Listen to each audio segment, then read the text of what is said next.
మీ business ఏదైనా మీ ఊర్లో promotion చేయాలంటే అది సుమన్ టీవీతోనే సాధ్యం. ఇప్పుడే సంప్రదించండి. వారంలో నేను 3 రోజులు క్యాంటీన్లో పడుకున్నాను. ఎవరు ఇచ్చేవాళ్ళు ఇక్కడ వద్దన్నారు కదా. డాక్టర్ అన్నాడు కదా, నీకు ఆధార్ కార్డు ఉండాలి, నీ ఏమిటి అభిమానిస్ ఉండాలి. క్యాంటీన్లో పడుకుంటా ఉంటే నన్ను తీసుకెళ్ళి మాచిరి గేట్ ముందు వేశారు. తెల్లారి ఊకే వాళ్ళు చూసి పోలీసులకు చెప్పారు.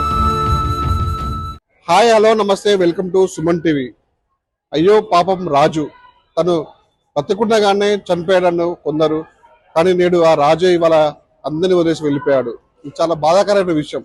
తను బతికుండగానే ఇక్కడ హాస్పిటల్కి వచ్చి అంటే ట్రీట్మెంట్ చేసుకుందాం వస్తే నిరాకరించిన వైద్యులు ఇవాళ ఎవరి పాపమో ఎవరి పుణ్యమో శాపంగా మారింది. తను నేడు చనిపోయడం మార్చిలో, నిజంగా చనిపోయి మార్చిలో ఉన్నాడు. తనకి బంధువులు ఎవరు లేరని చెప్పాడు, కానీ తనకి అన్నయ్య అవుతున్నాడు, చెల్లె కూడా ఉందని చెప్తున్నారు. అంటే ఇవాళ గత అర్ధరాత్రి పూట 2 గంటల 10 నిమిషాలకి తను మృతి చెందాడు.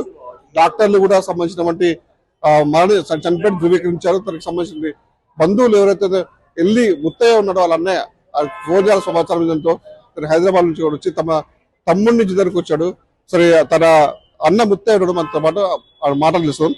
చెప్పండి కదా, కొన్ని రోజులుగా మీ తమ్ముడి విషయం ఒక రాష్ట్ర వ్యాప్తంగా సంచలనం జరిగింది. అంటే బ్రతికుండగానే చనిపోయాడు కొందరు, డాక్టర్ నిర్లక్ష్యం మరికొందరు. ఇవన్నీ మీరు చూసి మీకు ఏ విధంగా అనిపించింది? ఏ విధంగా అనిపించింది అంటే డాక్టర్ల నిర్లక్ష్యం. బతుకుండగానే తీసుకుపోయి దాంట్లో వేసి ఎంత క్రూరత చెప్పండి. చనిపోయానని ఎంత చాలా చాలా ఇప్పుడు చచ్చిపోయాడు, ఓకే రైట్, కానీ అట్లా చచ్చిపోతే వైపు ఇక్కడ క్యాంటీన్ పక్కన పడుకుంటే 3 రోజులు ఇక్కడ ఎండకి తడుస్తూ వాళ్ళకి ఇక్కడ పడుకున్నాడు. ఇక్కడ నుంచి వాళ్ళు తీసేసి మార్చి ముందు పడేశారు. అక్కడ నుంచి లోపల పడతారు. ఇప్పుడు నిజంగానే పాపాన్ని మార్చిలో ఉన్నాడు ఫ్యూచర్ లో. ఏ విధంగా బాధించట్లేదా ఒక తమ్ముడు? చాలా చాలా అంటే చాలా బాధ.